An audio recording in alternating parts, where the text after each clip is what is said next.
Ya baik, apakah suara saya terdengar dengan jelas? Oke, jelas ya.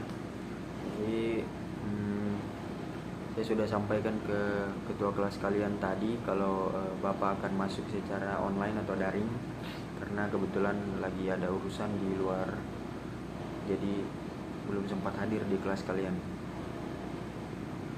Oke, ngomong-ngomong, bagaimana kabarnya semua?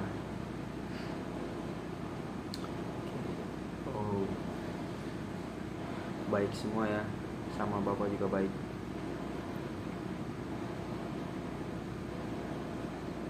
Oke, langsung saja kita, kalau begitu kita absen ya.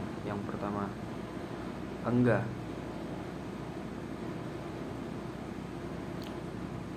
Andi,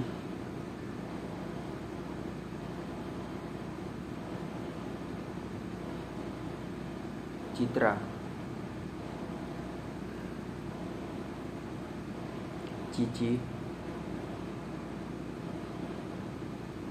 Dani, Fitra,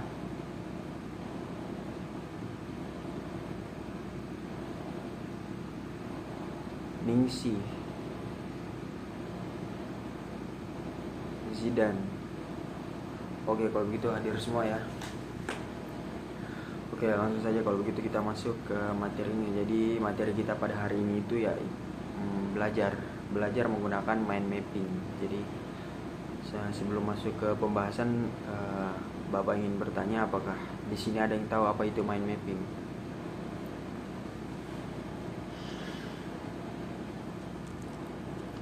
Oke, belum tahu ya. Jadi Bapak jelaskan. Jadi mind mapping ini pertama kali diciptakan oleh seseorang yang bernama Tony Buzan. Tony Buzan ini adalah seorang pakar perkembangan otak pada awal tahun 1970 di Inggris. Jadi si Tony Buzan ini dia itu yang menciptakan mind mapping, dia yang buat pertama kali. Atau istilahnya dialah yang menemukan mind mapping. Jadi kemudian mind map itu adalah media pembelajaran untuk membantu atau mempermudah siswa dalam memaksimalkan daya kerja otak mereka, sehingga secara tidak langsung dengan adanya mind mapping ini mampu meningkatkan hasil belajar. Besar kemungkinan meningkatkan hasil belajar dan meningkatkan kreativitas siswa, kreativitas dari siswa itu. Kemudian mind map ini juga merupakan salah satu cara termudah untuk menanamkan informasi ke dalam otak. Jadi istilahnya itu ketika kita menerima informasi atau sebut saja materi, atau ketika guru kalian masuk ke dalam kelas, terus dia membahas materi yang dia bahas pada saat itu, pasti besar kemungkinan akan siswa-siswa atau kalian ini akan pasti ada saja dari kalian yang susah untuk menerima informasi itu atau mengerti tentang apa yang dijelaskan oleh guru itu. Nah, disinilah gunanya mind mapping. Jadi dengan adanya mind mapping ini, maka akan mempermudah untuk menanamkan informasi atau materi yang kita terima dari guru itu ke dalam otak kita. Ini kurang lebih begitu.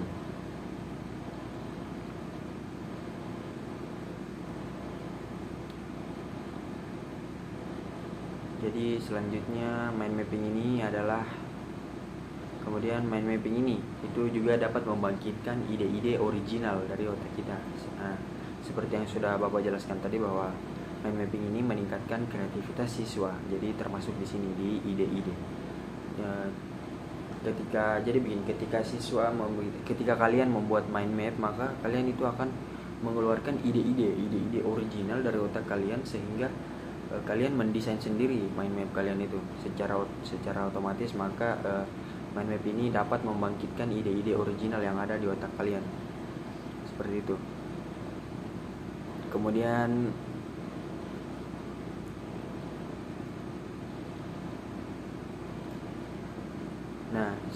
kemudian dengan belajar menggunakan mind mapping ini, maka besar kemungkinan seperti yang sudah Bapak jelaskan tadi, maka bukan hanya kreativitas dari kalian saja yang meningkat, tetapi juga mampu meningkatkan hasil belajar kalian gitu.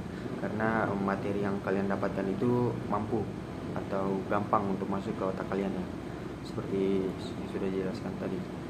Nah kemudian keuntungan dari kita belajar menggunakan mind mapping ini sendiri, mind mapping ini berpengaruh pada keterampilan menulis atau keterampilan ringkasan siswa. Jadi kalian akan meringkas satu kalimat, kalian akan pengertian itu akan kalian ringkas sedemikian rupa sehingga membentuk satu kata inti dari pengertian itu yang akan kalian masuk ke dalam mind map kalian. Kemudian mind map juga mempengaruhi minat baca dari kalian sendiri, serta bisa juga untuk mengajak kalian untuk berpikir lebih sistematis dan kreatif, karena metode mind mapping ini sendiri bekerja dengan gambar. Jadi otomatis kalian akan berpikir secara sistematis dan kreatif dengan tujuan menyusun atau membuat mind mapping ini sendiri. Tidak hanya gambar, mind mapping ini juga mengandung warna dan kata-kata yang sederhana. Seperti yang sudah Bapak jelaskan tadi, kata-kata sederhana itu maksudnya saat pengertian, misalnya pengertian dari materi dari pemanasan global. Nah, pemanasan global itu ada pengertiannya kan. Jadi pemanasan global itu adalah ini. Nah, dari situ muncul satu kata sederhana yang menyakup dari pengertian pemanasan global itu, dan kemudian kalian masukkan ke dalam mind mapping kalian yang berupa gambar dan juga warna begitu. Kemudian ketika belajar dengan menggunakan mind mapping ini juga kegiatan pembelajaran itu akan sangat menyenangkan, istilahnya akan sangat menyenangkan dan dapat mengefisienkan waktu dalam mempelajari dan dalam mempelajari materi begitu. Mengapa menyenangkan? Karena yang seperti yang tadi, mind mapping ini mengandung gambar, warna, dan kata-kata yang sederhana. Jadi selain menyenangkan, dapat mengefisienkan waktu dalam mempelajari semua informasi karena mengandung kata-kata yang sederhana di mind mapping. Kemudian mind map juga dapat meningkatkan hasil belajar, dan siswa juga dapat terangsang untuk mulai berpikir secara logis. Ya, bukan secara logis juga sih, secara sistematis ya. Kemudian membangkitkan juga rasa ingin tahu dari siswa, dan juga mengarahkan siswa terlibat penuh dari misalnya selama pembelajaran itu kalian pasti di tengah-tengah guru kalian menjelaskan pasti kalian boring, atau dengan kalian boring itu akan melakukan hal-hal yang lain seperti mengganggu teman, memukul teman, atau makan di belakang kelas. Pasti ada yang sering begitu kan? Ketik 1 jika pernah. Ya, soalnya Bapak juga pernah begitu ya. Oke, lanjut. Jadi dengan menggunakan mind mapping ini maka besar kemungkinan siswa akan terpengaruh atau ikut serta sejak awal pembelajaran, sehingga siswa dapat termotivasi untuk belajar materi yang dibahas. Jadi dengan kata lain, siswa akan berperan dalam sejak awal pembelajaran hingga akhir pembelajaran. Kemudian manfaat atau kelebihan dari belajar menggunakan mind mapping ini, salah satunya yaitu memudahkan kita dalam presentasi. Nah, ketika kalian presentasi itu pasti kalian menggunakan. Nah, dengan mind mapping ini ketika kita presentasi maka akan sangat gampang, karena yang pertama gampangnya itu kita gampang membuat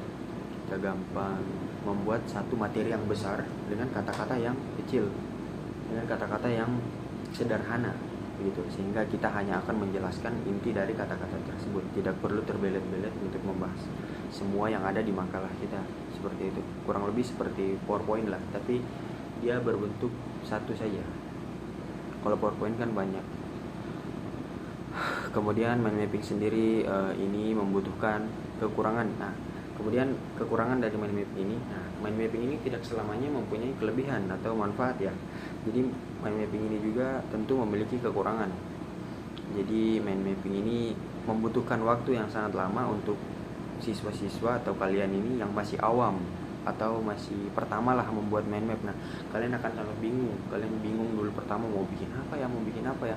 Nah, dengan kalian terbiasa melakukan ini, maka itu seperti yang sudah Bapak jelaskan tadi akan membangkitkan rasa kreativitas atau kekreativitasan otak kalian. Nah, mulai dari awal yang kalian tidak tahu membuat desain apa, ketika kalian melakukannya lama-lama, maka itu akan sangat membantu kalian untuk membuat mind map ini. Kemudian sulit juga untuk siswa yang kurang memiliki minat baca. Jadi bagi kalian yang memang mind map ini kelebihannya itu dapat menambah minat baca siswa. Nah, kemudian kurangnya ini apa? Kurangnya ini akan sangat susah untuk siswa yang memiliki minat baca yang kurang. Jadi istilahnya ketika kalian sudah menguasai mind map, jadi secara otomatis maka minat baca kalian juga akan ikut bertambah. Jadi yang pertama ketika dia belum tahu menggunakan mind map atau membuat mind map, minat bacanya itu masih kurang, masih minim. Nah, ketika dia berlatih terus membuat mind map ini, maka secara otomatis juga minat baca dari siswa ini akan terus bertambah seiring dengan pengetahuannya tentang mind map ini. Nah, kurang lebih begitu penjelasan dari Bapak mengenai apa itu mind map. Nah, kemudian nah, ini adalah part yang Bapak tunggu dari tadi ya. Setelah menjelaskan panjang lebar tadi, Bapak ingin memberikan kalian tugas untuk membuat kiranya satu mind map.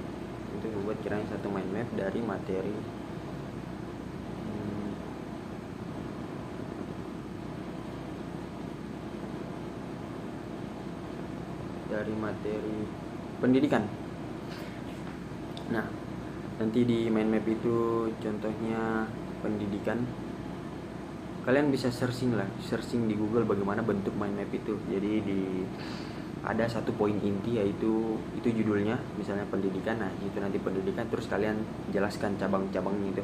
Pendidikan itu apa fungsi pendidikan bagi manusia, apa kekurangan pendidikan, apa tujuan sebenarnya pendidikan, ya pokoknya banyak lah. Kalian jelaskan seputar materi dari pendidikan itu ya.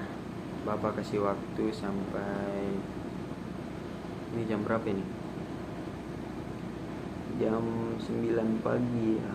Jam 9. Oke, jadi kalian kumpulkan tugasnya itu jam 12 malam. Tepat jam 12 malam, jam 11:59 di pergantian tanggal itu. Oke. Nanti tugasnya dirampungkan saja di Google Drive, terus kemudian kirim ke Bapak. Atau nanti Bapak yang buat Google Drive-nya terus kirim ke ketua kelas kalian, dan akan kalian kumpulkan tugas kalian di situ. Oke, selanjutnya. Nah, kemudian Bapak ingin bertanya lagi nih untuk kalian ya. Jadi kiranya adakah satu dari kalian yang bisa menjelaskan apa itu mind mapping? Mengulangi atau menjelaskan ulang atau sebagian kecil sajalah dari mind mapping ini. Mungkin ada yang ingin menjelaskan, dipersilakan.